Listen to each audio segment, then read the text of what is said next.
Thank you all. How was the cake? Good? Happy birthday, Susan. It's great.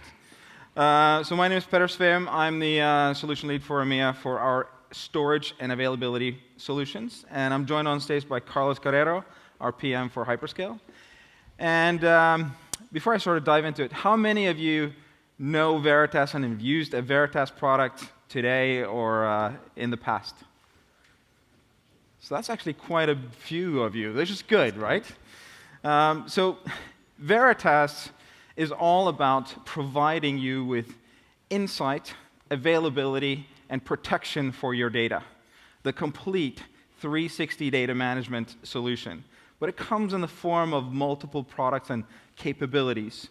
And it runs in multiple environments, both on-premise, in traditional infrastructure, virtual infrastructure, private cloud, as well as public cloud.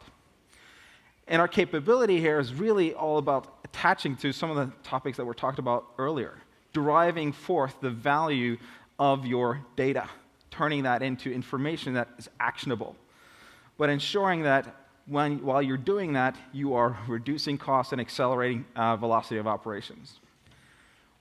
One of the key aspects of that is ensuring that the storage that we manage is maintained, resilient, and performant, and can be managed as efficiently as possible. And we have been in the software management or software-defined space for a very long time. This story actually started all the way back in 1991 or 92, when we didn't actually have shared storage. We actually had JBODs attached to Unix and later Linux device servers. And it's taken us on a journey that is now delivering awesome capability, both in the public cloud and for the private cloud. And that's one of the key things that we want to make sure that we talk about today. Now, this project has gone under the radar for many of you, because we've done so on purpose. But I've actually been here, this is my third year here, I think, Ruud. We've done this talk last year, but then the software wasn't released. So today, one of the key things that we want to do is we want to show you the capability that we're going to add. So what are the real big problems that we want to solve in an OpenStack environment? And you may think maybe they're not so big, maybe they're not that critical, but when we talk to large enterprises and customers who are running environments at scale, we recognize that these are huge challenges for them. How do I realize the economy of storage? How can I drive down my TCO without sacrificing performance, resiliency, and availability? How do I get the performance I need at the time I need it? In other words, how do I protect myself from the dynamics of the cloud where one workload can interfere with my I/O performance and pretty much ruin the performance that I need to deliver?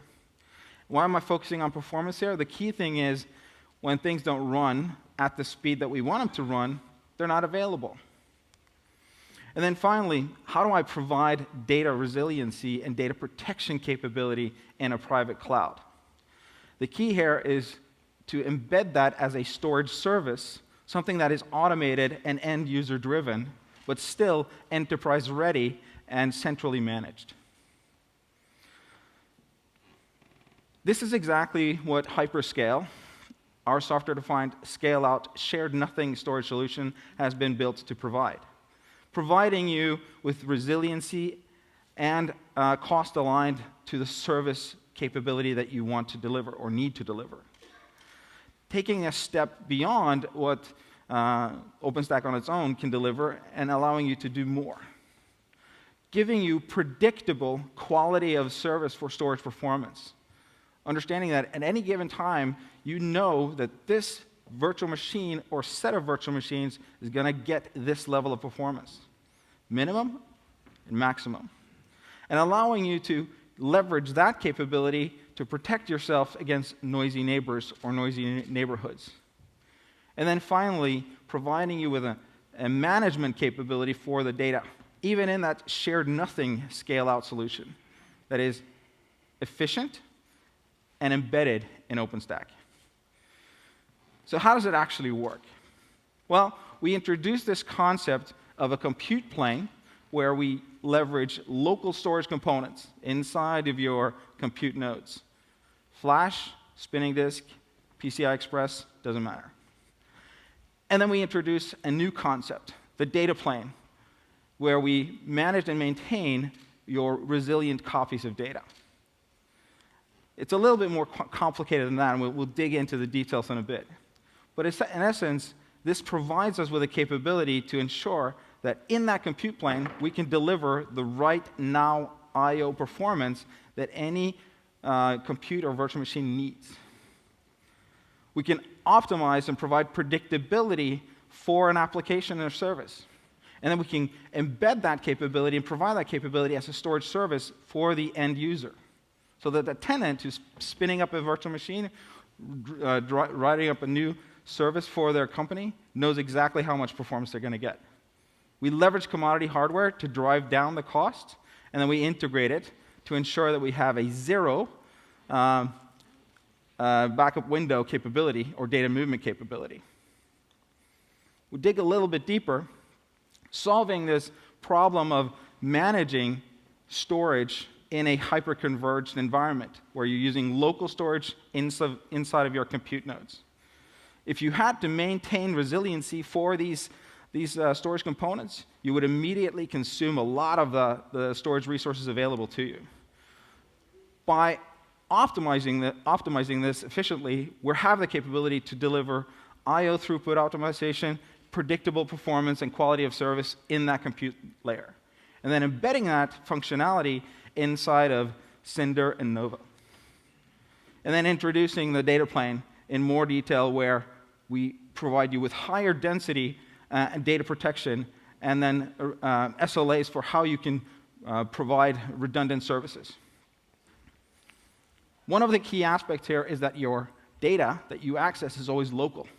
So your virtual machine runs on a compute. It's always accessing primarily local storage. But I've talked enough theory. Yeah. Carlos, why don't you show us how this actually works? Yeah, well, thank you, Peter. Very happy to be here. I was thinking about bringing my bike yesterday, too, when I went to the airport and got a message that the airport maybe was going to be closed. So I texted Ruth, said, well, maybe I have to drive the car or, yeah, do something. So very happy to be here. I'm very happy for being able to show you the product. As Peter mentioned, we got GA a few months ago. We just released last Monday the 1.1 version for HyperScale for OpenStack. And one of the key things, and also one of the key partners working with us for all this journey has been Fairbanks. Fairbanks, you can today use the sandbox where you can log in and you can test yourself and take a look to HyperScale. So that's what I want to do today here. So on the Fairbanks, you have the sandbox. I just logging into the system. And one of the key things for HyperScale for OpenStack is that it's really integrated with OpenStack. This is not just another backend storage solution providing a Cinder driver. We have been working very closely with Canonical. We've been working very closely with Red Hat. The message from these guys is this is a really cool engineering solution. You are attacking some of the challenges that you have today with OpenStack. So one of the things we do is integrate with Horizon. So we give the storage visibility for OpenStack into the APIs and into the management tools that you have. So here what you can see, we have the HyperScale tab, where you can see the overview, the hypervisors, the data nodes, so all the concepts that we have been talking in the architecture. You can have an understanding of what's your overall storage capacity and performance. You can go to the primary, the secondary, or you can go to a specific workload and understand what is the performance that you're having. The integration is not just here. If you go to your instances, you can take a look to the different instances running here, and you can deep down and go from one of these ones, see the different flavors that we're introducing. I will go into the flavors in a few seconds. But you can down to one of these instances and understand what's the configuration and what is the volumes. So here in the volume, we provide the visibility for things that when we're talking about what is the resiliency of that volume, what's the minimum IOs per second, what's the maximum IOs per second. And also you have things like versions. So you can understand the point-in-time copies I've been talking about that are there that you can use anytime for whatever you want. And also you have this version timeline, because you can take a snapshot anytime that you want. And of course, we will be integrating with NetBackup. One of the key things in this integration with OpenStack itself is extend the flavors properties. So when you install HyperScale, by default, you are going to get a bronze, a silver, and a gold flavor. But you can customize your flavors, because not all the workloads are the same. This is one of the key things for HyperScale.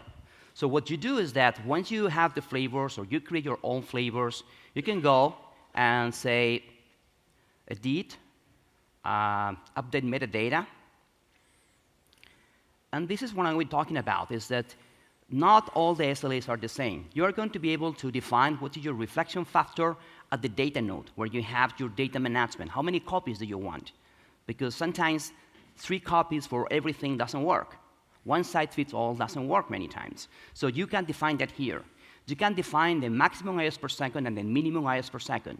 We have a breakout session, which I think is going to be amazing, from Rakesh, our manager from engineering, talking about credits and talking how the algorithm works and how we make sure that we can give you not just the maximum IOs per second, but guarantee a minimum performance. You have things like the priority. You have different flavors. Which one is going to have higher priority when you have resources contention? So we got all these things here that you can go and integrate with HyperScale. So let me go a little bit deeper into the architecture, how it works, and how we provide those 2 critical things, is the quality of service, the performance, and then the data management. Oh, yep. Thank you. Thank you. So is the other one? Yeah. This is the demo factor, right? Yep. Yep.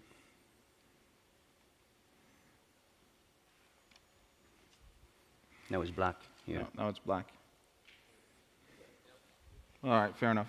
I don't know what you leave did. it. Yep. Excellent. Thank you. Good. So one of the key things is that a quality of service for each of the flavors. So as you saw, you can define different flavors and define how much resources you can get, because solutions like Ceph with OpenStack works very well to share resources equally for everything. But not all the workloads are the same. So here you can define which one are more critical and you want to maintain a minimum IOs per second, and which ones you can go and avoid the noisy neighbor. So how you make sure, you have to click here.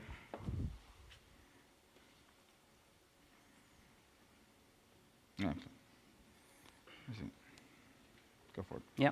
So you avoid the noisy neighbor and accelerate performance. So one of the key things is that at that compute plane, what we have is your first copy. It's the data you're using now. It's where you need IOs per second. It's where you need low latency. And today, all servers are coming with a lot of local storage. So HyperScale is going to get the benefit of that, to have the data locality. And that's the reason you're going to see some performance metrics at the end of the presentation. We make it completely different, because my writes, my reads are local most of the time. So how this works in action is that have that compute plane. That compute plane has some storage, what we call tier 0, tier 1. Can be MEME car, SATA SSD, SSD, HDD, whatever your combination you want to choose, okay? And what we do is that we keep that first copy here in the compute plane. That's the copy you are using now. But that copy needs to be protected. But just to be clear, it's going to be protected according to how you define that in your flavors. You choose how you protect that. We do that what we call reflection. So what happens is that every write is going to be reflected, just that write, into another compute node. And you do that to protect that workload running in the compute. And you do that according to your flavors. What happens automatically is that every 15 minutes, we do what we call an episodic data sync. We copy those deltas every 15 minutes from the compute plane down to the data plane. And we generate a point-in-time copy. And the key thing here is that we separate the compute from the data plane. Going to the data plane, one of the key things is that by having that 15 minutes snapshot every time, that's your first line of recovery. As you will see now, or you saw in the what I In the demo. when I demoed, you had my 2 copies I had for my volumes. And I can use for ETL, I can use for recovery, I can attach that to another instance, whatever I want to do. Key thing is that this zero impact backup. There is no noisy neighbor. One of the big issues with a noisy neighbor is a backup itself. Because you have to go to the instance and read, and you know what? That instance is running with another instance that is doing something else. So that's the first noisy neighbor. Here, when you do a backup, or you have to read that instance, it's coming from the data plane. So my workloads keep running, doing affect the performance. And of course, as Peter mentioned, we are Veritas, being in data management for a very good number of years. We have leading products like Veritas Net Backup, where we integrate. And in one of the breakout sessions, we're going to show how we, when one-click, integrate with Net Backup, define policies, and show you how do you want to protect your workloads. Again, based on policies. So one of the key components is that compute plane, then the data plane. The data plane, and think about the economics of HyperScale, is that the data plane is cheaper and deeper storage. Your first copy is in the compute plane. That's the copy where you want to have performance. Your second or third copy that you define in your policies, if you need them, are going to be in the data plane. That is cheaper and deeper storage. So let me show you how this integrates with Net Backup. Now we have to change to the demo. It's going to be amazing, Yeah, right? it's going to be amazing. Let's see if we can do Wow. that. So let's see here. No, it's going to be this one. You make this thing like with the Mac, yeah? 3 fingers up. I don't know. Can I? He's a Windows guy. I can't. Oh, here we are. So one of the things, again, within HyperScale, you have what we define the backup export providers. So this is how we move data out of my OpenStack cloud. We have something like is external storage provider, or we register with a Net Backup, a Net Backup master server. This is one-click operation that we do once in the policies. And then what you got is the backup policies. Here, we have defined in the Net Backups some policies to protect our workloads. And then what you do is, yes, get the list from Net Backup, and you define for each of those policies what do you want to do. So you can go here and say, I want to see a flavor which is silver or Cassandra, whatever you have defined, and then run. And then what you do really is create a query and say, when this backup policy is coming to the data plane, you execute that query, you get the list of instances that needs to be protected, and that is going to be a snapshot and taken into Net Backup. So we're going to again talking about that and how we integrate, and you will show a demo about application consistent, how we use the QEMU driver to notify the application that the backup is happening. Okay, so pretty amazing. If you go also here, you're going to see all the tasks. So you get the visibility of the backups, restores that has been happening in your OpenStack environment. And just can go to the backups. When you go here, what's happening is that we query Net Backup master server, say what backups do you have? And then you have here the instance that has been protected and that are available. You just make one-click restore. And with that one-click restore, it's going to reach out to the Net Backup master server. It's going to get the data, copy to the data plane, and provide a new instance for you. The key is that this is a functionality that the tenant would be performing. Yep. Yeah.